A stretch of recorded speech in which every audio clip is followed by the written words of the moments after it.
Se você descobrisse que tem uma herança no seu nome, qual seria a sua reação? Você já parou para pensar nisso?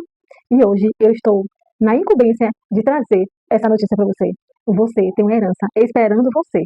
Ela está no seu nome, só que você precisa reivindicar essa herança. E eu vou te explicar melhor ao longo do vídeo. Mas antes disso, já dá o seu like, já deixa aqui nos comentários qual seria o seu pensamento em relação a isso. Como seria o seu comportamento se você descobrisse hoje que tem uma herança aguardando só você ir lá reivindicar. E como eu disse, eu estou aqui hoje com o propósito de te dar essa boa notícia, essa notícia maravilhosa.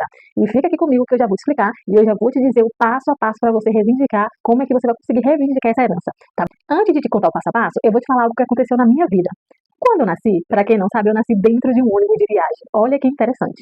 Minha vida, ela de fato, eu já estou fazendo isso e ela dá um livro. E são fatos muito esporádicos, mas quando eu faço a linha do tempo e quando eu volto lá no meu passado e tudo, eu falo assim, nossa, tudo que eu vivi de fato estava me trazendo para o caminho que eu vivo hoje, para a posição que eu estou hoje. Minha mãe, ela conta a história que ela estava saindo do Rio de Janeiro e indo para a Bahia. E olha que interessante, o médico tinha dado 15 dias antes e 15 dias depois para eu nascer. E exatamente, o que aconteceu? Eu nasci desse meio do caminho. Estava proposto para eu nascer no dia 21, só que eu nasci no dia 15. E eu nasci aonde? Exatamente dentro do ônibus de viagem, no meio do percurso. Mas sabe o que é mais interessante? O que ela conta. E quando minha mãe contava essa história para mim quando eu era criança, gente, eu me sentia a pessoa mais rica do mundo. Eu consigo ter essa sensação dela contando, eu me sentia assim poderosíssima.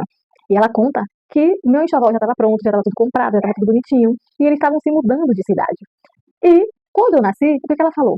Que o pessoal do ônibus, todo mundo se juntou e deu dinheiro para ela, e além de dar dinheiro para ela, eles pegaram e compraram um monte de coisa, de enxoval de bebê, coisas que eu já tinha. Então eu não tinha só um. Eu passei a ter dois itens, um exemplo, né? A tesourinha, essas coisas assim. Eu passei a ter dois itens de cada. E quando a minha mãe me contava isso, eu me achava super poderosa. Eu falava assim, como eu sou abençoada, como eu sou de fato uma herdeira, como eu sou maravilhosa. Eu me sentia, gente, extremamente fantástica. E vamos lá. Por que eu tô te contando isso? E é aí que o sistema entra. Por quê? Quando minha mãe me contava essas histórias, eu aceitava e eu me sentia muito rica.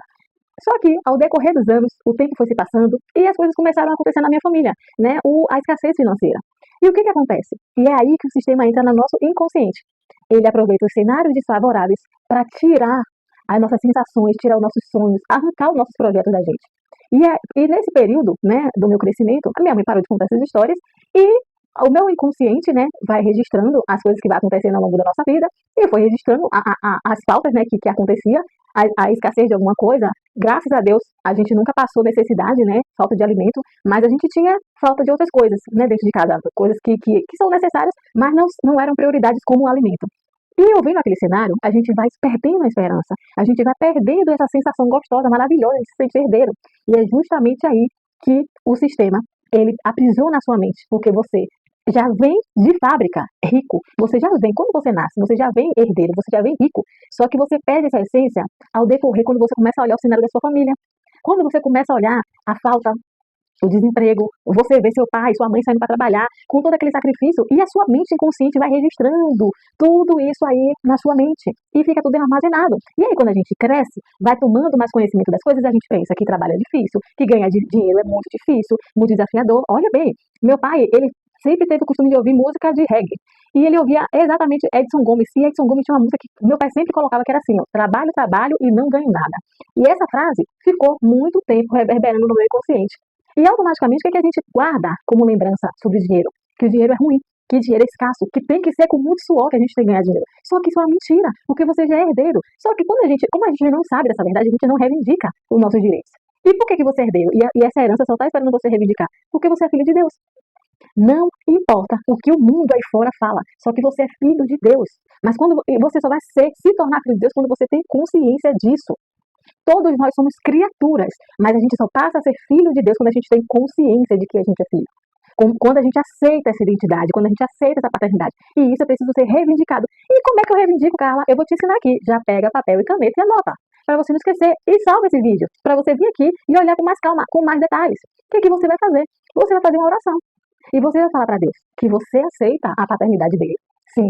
E que você está aberto para receber toda a herança que ele tem para você. É simples, só que o sistema não nos permite entrar por essa linha de raciocínio. Mas quando você tem a consciência e vai lá e reivindica, fala com Deus que você está aberto para receber, e você de fato fala assim, Deus, eu estou aberto para a tua paternidade, E você, quando você entende também que paternidade divina é diferente de paternidade humana, porque infelizmente temos aí a nossa consciência de que existem sim alguns pais, né, que são muito relapsos em relação aos seus filhos, pais que moraram até dentro de casa, mas não foram presentes, e a nossa memória também guarda isso. A nossa mente também guarda essas coisas. Só que eu quero dizer para você, a paternidade divina não é a paternidade terrena. A paternidade divina, ela é completa, ela é sobrenatural. Só que você precisa falar para ele que você aceita a paternidade dele. E aí sim, você vai começar a ver a sua vida mudar. E aí sim, você vai entender que os problemas que tem na sua vida hoje não diz respeito a você, diz respeito ao seu Pai Celestial, que está dentro de você. Essa conversa que você vai ter com Deus é uma conversa íntima, uma conversa interna. E, gente, sim, depois que eu me conectei com a paternidade divina, muita coisa mudou na minha vida. Muita porta eu vi destravar na minha vida. Porque ele, de fato, quem me vê conversando aqui, falando alguns tipos de assunto, fala assim, essa mulher não tem problema nenhum na vida. Muito pelo contrário. Só que eu vou te falar uma coisa, eu sei quem é que resolve os meus problemas. Eu sou herdeira. E por ser filha e herdeira, eu tenho alguns direitos. E eu vou falar uma coisa pra você. Eu reivindico todos os meus direitos de filha. Porque foi para isso que Jesus morreu na cruz. E esse papo aqui não é motivacional e nem religioso. Esse papo aqui é um papo espiritual. Jesus, ele veio te mostrar o reino de Deus. Ele não veio te mostrar nenhuma religião, coisas que te separam de Deus. Não, ele veio te aproximar. Jesus veio nos aproximar de Deus. E isso se chama graça. Graça significa favor imerecido. Isso significa o quê? Que você não precisa fazer nada. Você só precisa ser filho. E para ser filho, você tem que ter a consciência e reconhecer que ele é o seu pai. E a partir do momento que você aceita essa paternidade, você sim tem direito a reivindicar a sua herança. E aí você vai ver tudo se resolver na sua vida, sem você precisar estar se estressando, perdendo noite de sono, perdendo os seus cabelos, sabe? Gente, naquele pico de estresse alto. Por quê? Porque acontece isso na vida das pessoas, por quê? Porque elas querem resolver aquilo que não é da alçada delas. É da alçada do responsável, do seu responsável. Quem é seu responsável? Seu pai. Porque a gente cresce, quem é pai e quem é mãe sabe disso. O filho pode estar também que for, a mãe e o pai, o que ele puder fazer pelo filho, ele faz. A mesma coisa é Deus. O que ele puder fazer por você, ele vai fazer, só que você precisa falar, você precisa reivindicar sua herança, você precisa falar o que você deseja, o que você quer. Deixa aqui nos comentários o que você achou desse assunto. E se você quiser um apoio, uma ajuda, que eu pegue na sua mão e te mostre esse caminho, como se conectar com o seu pai, eu abri um grupo de mentoria VIP. Eu posso trabalhar com você tanto no grupo quanto no individual, na mentoria individual. E lá eu te mostro passo a passo como é que a gente vai avançar nessa expansão da consciência. Porque a Bíblia tem um versículo lá em Romanos 12:2 que diz, renovai o vosso entendimento, para que você possa experimentar a boa, perfeita e agradável vontade de Deus. E a vontade de Deus é que você usufrua da sua herança. Lembre, tudo que você precisa já está dentro de você.